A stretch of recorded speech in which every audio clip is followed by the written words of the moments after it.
Hello, मेरा नाम doctor श्रुति मारवा है और मैं फेशियल प्लास्टिक सर्जन हूँ हांडा एस्थेटिक्स एंड प्लास्टिक्स में। इस वीडियो में हम बात करने वाले हैं लिप ऑगमेंटेशन के बारे में, यानी कि अगर आप चाहते हैं कि आपका अपर लिप, लोअर लिप या दोनों लिप्स का साइज़ बड़ा कर दिया जाए, आपको अपनी लिप्स छोटी लगती हैं, तो हम बहुत डिफरेंट मेथड से लिप ऑगमेंटेशन अचीव कर सकते हैं।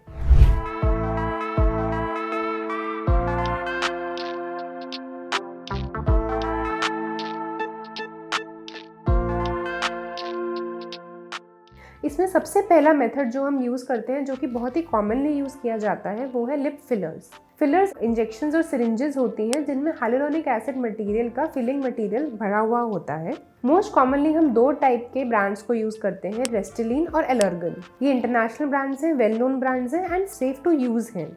लिप फिलर के लिए हम आपके लिप एरिया में पहले एक नंबिंग क्रीम लगाते हैं, जो कि हम 45 मिनट्स तक छोड़ देते हैं, जिससे वो पूरा एरिया नम हो सकता है। उसके बाद हम इन इंजेक्शंस को यूज़ करके छोटे छोटे एरियाज़ को फिल करते हैं। ये पूरा प्रोसीजर आपके डिस्कशन और आपके साथ आपको एक मिरर दिखा के किया जाता है, ताकि आप वो एंड रिजल्ट अचीव कर सकें जो आप सोच के आए हैं। लिप्स की जो डेफिनेशन है या फिर साइज़ है, it's a very personal choice. इसलिए हम बिलीव करते हैं कि जो भी आप अचीव करना चाहते हैं, हम आपको वैसा ही रिजल्ट दें। लिप फिलर्स की सबसे अच्छी एडवांटेज ये है कि आपकी लिप की लाइनिंग बहुत ही अच्छे से अचीव हो जाती है और साथ में ही लिप प्लम्पिंग और लिप का साइज़ इंक्रीज करने में वो हेल्प करता है। लिप फिलर्स टेम्पररी होते हैं, वो 6 to 9 मंथ्स लास्ट करते हैं और उनकी जो लास्टिंग प्रॉपर्टी है वो डिपेंड करती है कौन सी ब्रांड का लिप फिलर यूज़ किया जा रहा है, एक इंडिविजुअल के हेल्थ स्टेटस पे डिपेंड करता है, और अगर आपकी कोई सोशल एक्टिविटीज़ जैसे कि जिमिंग और फिजिकल एक्टिविटीज़ ज़्यादा है तो फिर चांसेस होते हैं कि फिलर्स जल्दी मेटाबोलाइज कर जाए। प्रोसीजर के बाद थोड़ी स्वेलिंग और ब्रूजिंग आती है, जो 2 से 3 दिन में पहले बढ़ती है और फिर धीरे धीरे कम होनी शुरू हो जाती है। इसलिए अगर आप कोई सोशल इवेंट प्लान कर रहे हैं तो हफ्ते से 10 दिन का टाइम मिनिमम आपको लेके चलना चाहिए। सेकेंड मेथड जो कि काफ़ी कॉमनली यूज़ होता है वो है lip fat grafting. Fat grafting में हम आपकी टमी या थाई में से छोटा सा होल बना के सक्शन आउट कर लेते हैं फैट। उस फैट को प्रोसेस करके हम आपके दोनों लिप्स में इंजेक्ट कर सकते हैं, जिससे कि आपकी लिप में फुलनेस या प्लम्पीनेस आ जाएगी।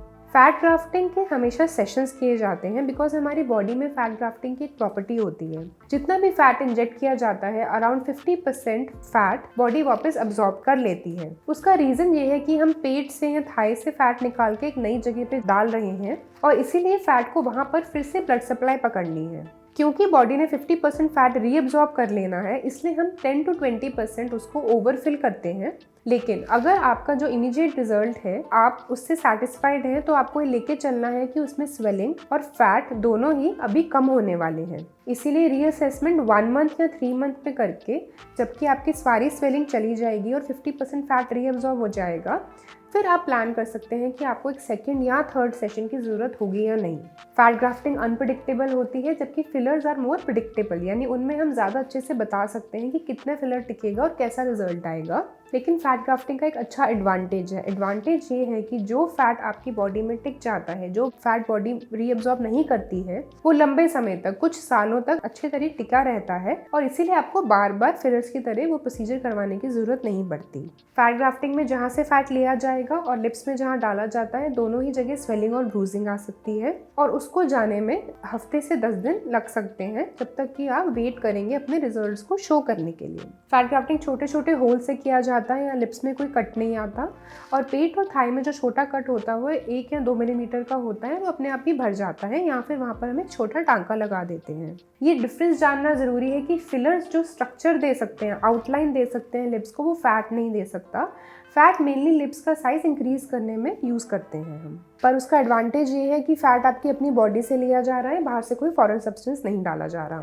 थर्ड मेथड है lip lift. Lip lift surgery होती है जिसमें कट दिया जाता है आपके नोज़ और अपर लिप के जंक्शन पे। उस कट से हम आपकी अपर लिप को खींच के बाहर ले जाते हैं, ताकि आपकी अपर लिप की फुलनेस इंक्रीज हो जाए। ये प्रोसीजर सिर्फ अपर लिप की फुलनेस के लिए होता है, ये लोअर लिप पे कोई रिजल्ट नहीं देता। और आपको ये जानना है कि इवन दो ये स्कार हिडन होता है, पर यहाँ पर स्टिचेस आते हैं जो 5 से 7 दिन में निकलते हैं, और किसी भी स्कार की तरह ये वाला स्कार भी इनिशियल 6 to 9 मंथ्स के लिए रेड रहता है, और धीरे धीरे वो रेडनेस जाती है। हम आपको स्कार क्रीम्स प्रिस्क्राइब करते हैं, और फाइनली जब वो स्कार मैच्योर हो जाता है तो वो हील अवे करके आपकी स्किन के नॉर्मल कलर में मर्ज कर जाता है। जो लिप लिफ्ट सर्जरी है उसके बहुत कम कैंडिडेट्स होते हैं, क्योंकि सिर्फ अपर लिप थिनिंग सब में नहीं होती। मोस्टली लोगों को अपर और लोअर दोनों लिप्स की थिनिंग चाहिए होती है। फोर्थ और लास्ट ऑप्शन जो हम रिकमेंड करते हैं वो है लिप फ्लिप, यानी कि बोटॉक्स फॉर लिप्स। उसमें हम 2 या 4 यूनिट बोटॉक्स आपकी अपर और लोअर लिप के मार्जिन्स पे इंजेक्ट करते हैं। उससे आपकी लिप में थोड़ी सी पाउटीनेस या फिर इंक्रीज इन साइज लगता है। इसके रिजल्ट सटल होते हैं, बहुत उतने अच्छे नहीं होंगे जितने फिलर या फैट ग्राफ्टिंग के होंगे। तो मोस्टली ये हम उन पेशेंट्स में करते हैं जो फोरहेड या मैसेटर के एरिया में बोटॉक्स लगवा रहे हैं एंड कुछ यूनिट्स वो अपने लिप में लगवा के सटल रिजल्ट अचीव करने के लिए तैयार होते हैं या हैप्पी होते हैं। Thank you.